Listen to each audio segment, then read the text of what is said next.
হয় চক ৰাজ্যজুৰি এতিয়া ভোগালীক আদৰাৰ ব্যাপক প্ৰস্তুতি চলিছে আৰু কাইলৈ যিহেতু উৰুকা আৰু উৰুকাৰ নিশা সকলোৱে লগে ভাগে মিলি এসাঁজ খোৱাৰ যোজা কৰিছে। এতিয়া কাইলৈ উৰুকাৰ নিশা আপোনালোকে কাইলৈ উৰুকাৰ নিশাৰ সাঁজ কিহেৰে খাব? মাছেৰে খাব নে মাংসৰে খাব? যদি মাংসৰে খাব তেন্তে মই আপোনালোকক এটা দৃশ্য এই মুহূৰ্তত দেখাওঁ। যিসকল লোকে ছাগলী মাংস খাই ভাল পায় তেওঁলোকৰ বাবে ইতিমধ্যে মাজুলীৰ পৰা ছাগলী ইতিমধ্যে যাবলৈ সাজু হৈছে। ইয়াত মই দেখাইছোঁ শ শ ছাগলী ইয়াত উপলব্ধ হৈছে। এয়া অফলামুখ ঘাটৰ দৃশ্য। অফলামুখ ঘাটত এতিয়া শ শ ছাগলীয়ে ভিৰ কৰিছে আৰু এই ছাগলীবোৰ এতিয়া কেনি ওলাইছে? ইয়াৰ উত্তৰ হৈছে এই ছাগলীবোৰ এতিয়া উৰুকাৰ বজাৰলৈ যাবলৈ ওলাইছে। ৰাজ্যৰ ভিন্ন প্ৰান্তত থকা উৰুকাৰ যিসমূহ বজাৰ সেই বজাৰত মাজুলীৰ ছাগলী উপলব্ধ হ'ব আৰু দক্ষিণপাট কৈবৰ্ত গাঁৱৰ এইসকল ব্যৱসায়ীয়ে এই ছাগলীসমূহ ইয়াত ইতিমধ্যে ৰাখি থৈছে। কিছু সময় পাছত ফেৰীৰে এইসমূহ যোৰহাটলৈ যাব আৰু যোৰহাটৰ পৰা ৰাজ্যৰ ভিন্ন প্ৰান্তৰ ব্যৱসায়ীসকলে আহি এই ছাগলীসমূহ ক্ৰয় কৰিব আৰু কাইলৈ উৰুকাৰ নিশা আপোনালোকক সন্মুখত ছাগলীৰ এসাঁজ গোটোৱাৰ বাবে ব্যৱস্থা কৰিব। গতিকে মই পোনপটীয়াকৈ এই দৃশ্যটো অফলামুখ ঘাটৰ দেখাইছোঁ। আৰু এই যিটো ব্যৱসায় এই ব্যৱসায়টো কিন্তু বয়স আজি আপুনি যদি চাই প্ৰায় 28 বছৰ হৈছে। 28 বছৰৰ পৰা এই ধৰণৰ ব্যৱসায়টো ইয়াত এই দক্ষিণপাট কৈবৰ্ত গাঁৱৰ এইসকল ব্যৱসায়ী চলাই আহিছে। মাজুলীখনৰ হওক বা ইয়াৰ চুবুৰীয়া ঢকুৱাখানা হওক, ধেমাজি হওক, লখিমপুৰ হওক, বিভিন্ন প্ৰান্তৰ পৰা ছাগলীসমূহ সংগ্ৰহ কৰি আনে আৰু এই ছাগলীসমূহ সংগ্ৰহ কৰি আনি আজিৰ দিনটোত তেওঁলোকে ইয়ালৈ আনি অফলামুখ ফেৰীৰে তেওঁলোকে যোৰহাটলৈ লৈ যায়। আৰু মই ব্যৱসায়ীসকল যিহেতু ইয়াত সকলো একত্ৰিত হৈ আছে, মই অলপ কথা পাতিবলৈ চেষ্টা কৰিম। কিমান ছাগলী আনিছে? মই 4টা আনিছোঁ। 4টা আনিছে। এই গোটেই বজাৰখন কিমান পুৰণি?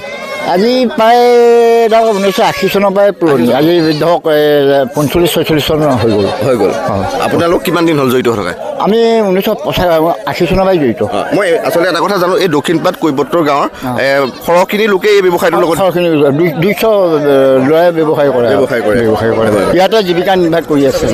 মানে যিসকল লোকে ছাগলী খাই ভাল পায়, আমাৰ অসমৰ বিভিন্ন প্ৰান্তত যিসকল লোক আছে সকলোলৈকে ছাগলী ইয়াৰ পৰাই যায়। ইয়াৰ পৰাই যায় সকলো লোকে ইয়াৰ পৰাই যায়। আমি সকলো গাঁৱৰ পৰা আমি বিচাৰি আনি যোৰহাট আমি দি দিওঁ।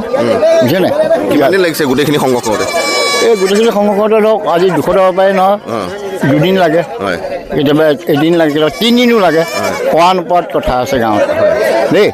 নিচিনাকৈ চলি আছে। মই ইতিমধ্যে ব্যৱসায়ীসকলে কৈছে যে 1980 চনৰ পৰা এই ব্যৱসায়টো আৰম্ভ হৈছে আৰু আজিও এইসকল লোক এই ব্যৱসায়টোৰ ওপৰত নিৰ্ভৰশীল আৰু এনেদৰে আচলতে ছাগলী ব্যৱসায় কৰি আৰ্থিকভাৱে স্বাৱলম্বী হৈছে এই বিশেষ গাঁওখনৰ পৰিয়ালসকল।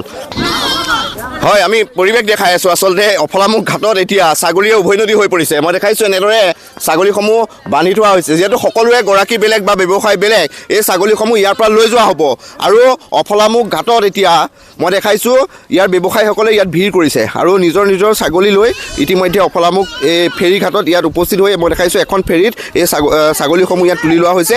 এই ছাগলীসমূহ যোৰহাটলৈ লৈ যোৱা হ'ব আৰু যোৰহাটৰ পৰা ৰাজ্যৰ ভিন্ন প্ৰান্তৰ কাইলৈ যিখন উৰুকাৰ বজাৰলৈ লৈ যোৱা হ'ব। উৰুকাৰ বজাৰ ছাগলীৰে আচলতে শুৱনি কৰি তুলিব আৰু মই কৈছোঁৱে যিসকল লোকে ছাগলী মাংস খাই ভাল পায় তেওঁলোকৰ বাবে এয়া ভাল খবৰ। এই দৃশ্যটো মই দেখাইছোঁ। কাইলৈ উৰুকাৰ বজাৰলৈ আহক, ছাগলী ক্ৰয় কৰক। আৰু ইতিমধ্যে ইয়াত প্ৰত্যেকজন ব্যৱসায়ীয়ে ইয়াত ভিৰ কৰিছে আৰু এই ব্যৱসায় আচলতে 1980 চনৰ পৰা এই ব্যৱসায় চলি আছে। আজিৰ তাৰিখতো এই যিখন ছবি এই ছবিখনে বিশেষ চৰ্চা লাভ কৰে। মই পোনপটীয়া এই মুহূৰ্তত দৃশ্য দেখাই আছোঁ। কিমান ছাগলী আনিছে? ছাগলী মোৰ আহিছে 13টামান। 13টা। আপুনি কিমান দিন হ'ল এইটো ব্যৱসায়? এই ব্যৱসায়টো কৰা 1986 চনৰ পৰা। 86 চনৰ পৰা। মই এটা কথা আচলতে জানিব বিচাৰিছোঁ, কিমান পৰিয়াল চলি আছে? আমাৰ এতিয়া বৰ্তমান আপুনি ধৰক এতিয়া 250 পৰিয়াল আমাৰ এতিয়া চলি আছোঁ আমাৰ গাঁওখনৰ। আৰু আজি যিটো হৈছে ভিৰ আচলতে উৰুকাৰ বজাৰৰ কাৰণে বেছি ভিৰ। আজি আমাৰ উৰুকা বজাৰটো আমাৰ মঙলবাৰে পৰিছিলে, কিন্তু আমাৰ বাৰটো আজি কাৰণে আমি উৰুকা আজি আমাৰ পতা হৈছে। এনে কাইলৈ গ'লহেঁতেন, কিন্তু আজি আমি যিহেতু সময় নহ'ব আজি সেইকাৰণে আমি আজি উৰুকা বজাৰটো আমাৰ ইয়াৰ পৰা আজি লৈ যাম। ক'লে যাব এইখিনি? ইয়াৰ পৰা এইটো যোৰহাট ঢেকাপতি যাব। ঢেকাপতি পৰা আকৌ বেলেগে কিনিব? বেলেগে কিনি নিব।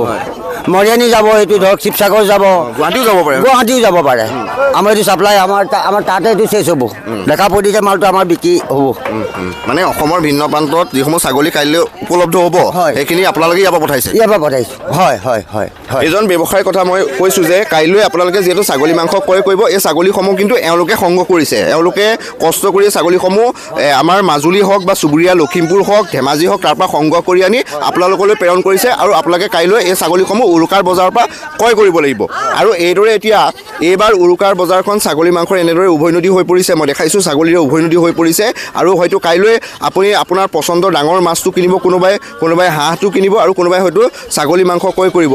আৰু কাইলৈ যিসকল লোকে ছাগলী মাংস কিনিব, মই তাৰ বাবে এই ছবিখন আগতীয়াকৈ উৰুকাৰ যিখন ছবি, এই ছবিখন নিভাঁজ ছবিখন মই এই মুহূৰ্তত দেখাইছোঁ। এয়া অফলামুখ ঘাটৰ পৰিৱেশ মই পোনপটীয়াকৈ দেখাইছোঁ।